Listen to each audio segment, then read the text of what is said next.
Welcome, everyone, to another episode of Science, Planets, and Stellar Rhythms. This is Erik Roth, shamanic alchemical astrologer, with episode 73. Yes, this is the upcoming Virgo solar eclipse on September 21st, 2025. And so here we're going to talk about all the different details about this particular eclipse and get into what it means in astrology and how we can work with it in our own lives as well. So let's get down to it. All right. Um, okay, so here's some of the highlights we're going to talk about. Obviously, the eclipse itself. This is also the second new moon in Virgo. Um, so we had a new moon in August, and that was at 0 degrees Virgo, and this one's going to be at 29 degrees Virgo. Just so happens to be an eclipse on this way. This is one on the south node. We had a lunar eclipse on the 7th of September, and that was a north node eclipse. At the time of this eclipse, it'll be opposition with Saturn and Neptune. And there was also an aspect here that goes beyond just Saturn Neptune. It's called a kite with a couple other outer planets. Actually, some of the formations that were activated in not only in August, but by other planets this month as well. This is part of a larger eclipse family that's ongoing, and also the 3-year lunation is part of that too. Just like any kind of major moon phase, you can go back 3 years and see something very similar to that current moon phase that's happening very close to the same day. All right, so let's get further into this. So 85% of the solar eclipse or the sun's disk will be eclipsed um, by the moon, by the disk of the moon.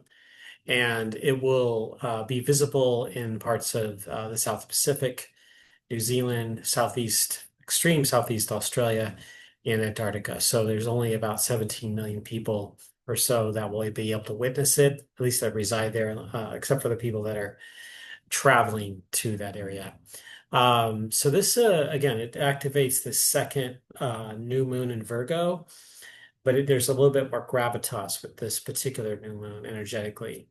It shows something of a reflection of the shadow of humanity, wanting but not able to yet get beyond the toxic patterns of violence, domination, material control. So it's looking at the patterns, but trying to help us understand the sacred quality that's underneath all of this. So instead of the sort of the uh, surface reactions, it's like, why are they reacting? Let's look at the patterns. Let's look at the wounds. Let's look at the sort of the fractures inside all of this, wounding and division that's happening in the world here. Um, so here is the chart. And as you can see here, it forms this pattern. And here's the eclipse itself at 29 degrees and 5 minutes Virgo. They're right just one day before the actual equinox on September 22nd. And this happens at 12:42 p.m. Pacific Daylight Time. Um, and I think in my September video, I had the incorrect time of the eclipse on the 21st. So if you watch that watch that September video, this is a correction to that particular time. The degrees of the date is the same. It's just the actual time, Pacific time, that's different. Okay, so opposite you can see here is Saturn and Neptune. In fact, both of these planets are either between 1 and 2 degrees um, before exact from exact opposition to the eclipse itself. And then also we have Uranus and Pluto at 1 degree Gemini and Aquarius, respectively, trining the eclipse, and then also sextiling um, Saturn Neptune. And Saturn Neptune become the focal point in a kite. This is sort of the leading edge. It's like where the kite is at its highest. So if you're flying a kite, this would be the top. This is where the string would be attached, where the eclipse happens. So this is that moment. And we're in this massive Saturn Neptune um, paradigm shift for not just the United States, but for the world. And so you can see that this is playing a role in the transformation that's currently occurring in the world, and that sort of that polarization and the separation, but also the alchemy that's taking place between the formless and illusion and dreams with form, reality, density, boundaries, and barriers. So this is ultimately that Saturn-Neptune expression is about taking the formlessness into something form, dreams and ideas, things that don't have tangibility into something that's more tangible. And so this eclipse kind of empowers that energy of Saturn and Neptune. It doesn't mean something horrible is going to happen on that eclipse. It just means that there's a lot of energy in the air, and you get that doubling effect of the gravity there as well between the sun and the moon with Earth in that three-way alignment there. And so I like the trines and the sextiles to help us understand sort of the flow of this more regularly, and sort of this even revolutionary spirit that's coming through both of those planets with Pluto and Aquarius and Gemini, or sorry, Uranus and Gemini as well. All right, so here's the area that the eclipse is going to be in. You can see Antarctica down here on the bottom, New Zealand, you see Fiji, Australia, and up Indonesia is up here outside the eclipse range. So you can see this eclipse happens at Pacific time between 10:29 a.m. and 2:53 p.m. Pacific Daylight Time.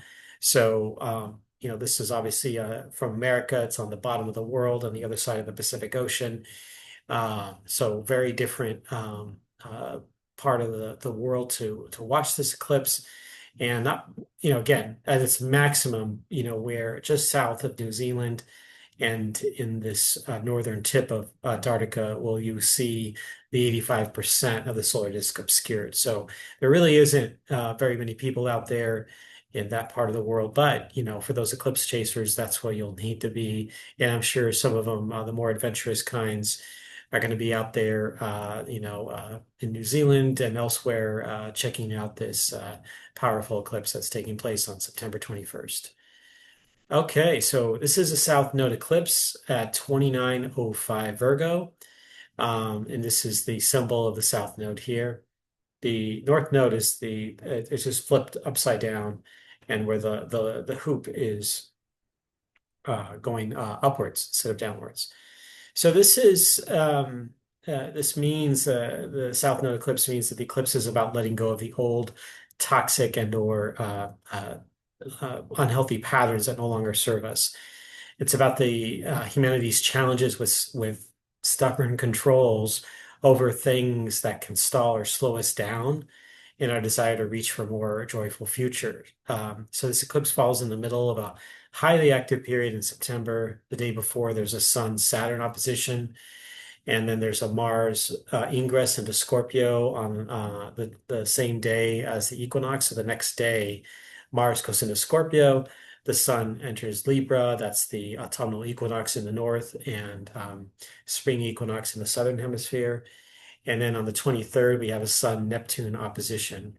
And a day after that, on the 24th of September, we have a Mars Pluto square. So this is really happening in the midst of all of this powerful alignments that are happening for the world astrologically. This degree of eclipse is also like what is sometimes referred to as the anaretic degree. So it can draw us to themes of us moving beyond where we're stuck. So there could be, I do have optimism with Uranus and Pluto being there too, to help us go beyond and rebirth something beyond ourselves in a transformational way. But typically, like what's been happening in recent days, there's been a lot more powerful reactive energy.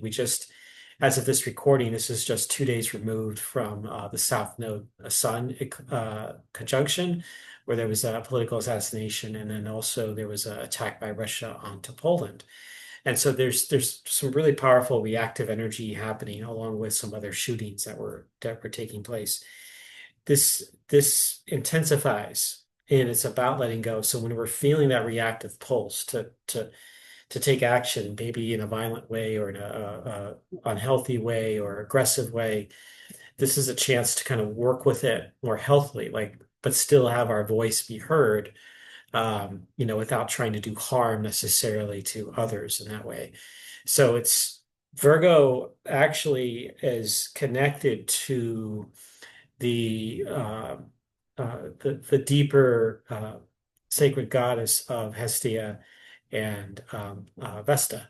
And they are the ones that created sacred space. And in that sacred space, in the sacred hearth, there was no violence taking place. It was a place where people could go to know that they are in a peaceful environment there. And so that's one of the things that Virgo as an archetype helps to create, or at least that's the intent. But just like anything, the sacredness can be violated, can be torn down, like somebody not agreeing with, a particular church or religion or whatnot or other belief, and it's taken down in a violent way without conversation, without dialogue, without where there's a coming to each other's truths, if you will, on a deeper level. So the Virgo instills that kind of thing, and we can work with that within ourselves during this eclipse and look at our own shadow, look at what we need to let go of, what wounds and what fractures we have, what can we let go of. So that's a big part of what this South Node eclipse in Virgo is about. So here's the Sabian symbol. This is a really interesting addition to some of the meaning that I've shared in this video. So we always add one number to the degree, because in the Sabian symbols, they go from 1 to 30, and the degrees go from 0 to 29. So this would be 30 Virgo, and the Sabian symbol from Linda Hill's book, Sabian Oracle, is about having an urgent task to complete. A man doesn't look to any distraction. So it's about focus, central focus on one's mission and purpose. It's a great time to envision what one desires to do and their duty to themselves in the service to community and others. So like some of the key words that Linda Hill writes: staying true to yourself and remaining on the path or the job, one-pointedness, meditation, blocking out the external world in order to achieve complete focus on the situation or state of mind. Religious experiences, maintaining one direction, seeing something through to completion, taking the phone off the hook, basically blocking out distractions. So like turning off if you're trying to accomplish something, turn off your notifications, you know, uh, you might be writing something, maybe you're meditating, maybe you're on a hike, and your task is to just connect with whatever it is that you're trying to do. It's about focusing on that. So in this image, you can see the man here on the computer is kind of blocking out things. In a sense, it's symbolic of just blocking out distractions around him in that way. So that's part of the symbolic experience of this. So that's another way, like if we're trying to work on ourselves and do some deeper inner processes, um, this is a perfect eclipse to do that. Eclipses typically are not like where you're needing to make big decisions or go out there and take care of business. Because it's a really potent energy just being in an eclipse. Right there, this eclipse again is right on this axis between at the equinox point, on the world axis. We have 0 degrees of Libra, Capricorn, Aries, and Cancer as a solstice and equinox points. So this impacts the world axis. So this is a really big eclipse for that. And it's a chance for us to really kind of come into a space of greater peace in our environment and connect with the earth and the sky in a more healthy way, rather than reactive and getting frustrated or whatever it might be. It's kind of coming into ourselves and find out why is it that these things, this maybe this aggressiveness or these wounds or these projections of our wounds upon others, why is that coming out? What is happening within us that we need to take a look at? All right, so here in the sky, this is taken from southern New Zealand, And in the world down under, the sky is also upside down. So you can see the line constellation here. Venus is closing in on the star Regulus at that time as well, within a day or two, actually, not long after the eclipse. I think it's a day or two when Venus moves into the sign of Libra after that. You can see Mercury there, and then Spica on the other side, the star that also connects to the sacred work and the constellation of the priestess. So yeah, if you now 85% of the sun covered up, you won't see any stars. You might see Venus because it's pretty bright because there are times where Venus is actually visible in the daytime if you know where to look and it's far enough away from the sun. But that may or may not be one of those times. It's possible you'd have to really know where you're looking in order to see Venus. But that's one way to kind of really get in to have an experience with a particular alignment or aspect of a planet or phase of the moon, or in this case, an actual eclipse, is to connect with it visually or experience it. You don't want to look at the eclipse directly with your eyes, but maybe around it to kind of experience, to have the experience of that eclipse with you in that way.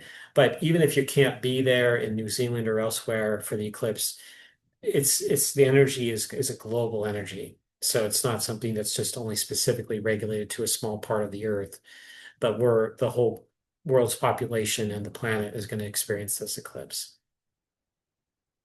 Okay, so this is also part of an eclipse family. This is Saros 154.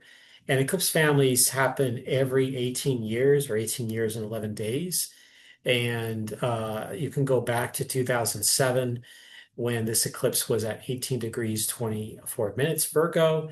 And at that time, that eclipse was Mars and Pluto were also squaring at that time, but they were actually squaring the eclipse at that time. And then Uranus was in Pisces in opposition to the eclipse. This was right on the precipice, right as we were getting some signals that the Great Recession was about to occur, and officially starting in 2008. So we had some early indicators economically for the world, particularly here in the United States, but also for many parts of the world too.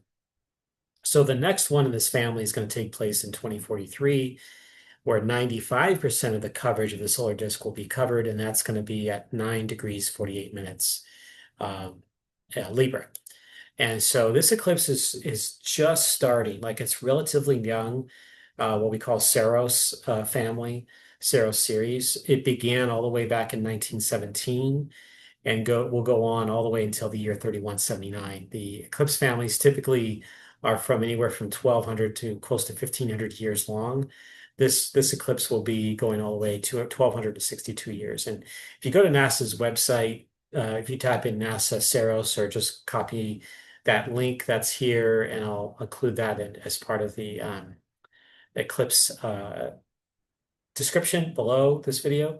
And you can click on that and find out more about this particular Saros and how many eclipses are there. But it's heading towards, the family's heading towards a total solar eclipse period for hundreds of years. And then it will eventually, after eclipses, I think there'll be some annular eclipses as well. And then it will also back into a partial eclipse stage, and then where it'll eventually fade out after 1262 years. So that's the eclipse family. So this 3-year lineation, there's a connection with this as well. So the last new moon in this lunation period of 3 years and about 3 to 5 days took place on September 25th, 2022. That's when it was at 2 degrees 48 minutes Libra. It's only about 2.5 degree difference between this new moon eclipse and just a regular new moon in 2022. So this is another pattern within a pattern, and a new moon's always a good time to begin something. But I think because of this South Node eclipse that's happening alongside it, it's maybe planting a seed and a commitment to something you want to let go of. So that could be how you start something new, is by also letting go of something here. And the next new moon in this pattern, this 3-year pattern, will take place in 2028. That's on September 18th. So the full moon is at the midpoint between two new moons. So there's going to be something like, something I've talked about before. I do some work with Kaylin Castell, and we do a series of full moon videos, and there'll be another one for the full moon in October as well. That'll be in the Aries full moon. So stay tuned for that, and I think you can look on my channel for that, or go to my Star Alchemy channel and look for the full moon videos there. All right, thank you all for being a part of this. You can access more on my channel. Here I do a lot of astrology videos to talk about what's upcoming for the astrological world. And you can reach me at inspiralnexus@gmail.com, and that's inspiralnexus@gmail.com. And then also at mystaralchemy.com with the work that I do and the classes I teach with Kaylin Castell. So thank you all for being this. Like and subscribe if you do. I really appreciate it. It goes a long way to supporting my channel and supporting me personally as an astrologer, and to be able to encourage me to share more information with you. I wish you all a happy eclipse viewing, and to practice peace and good health out there for everyone. Take care.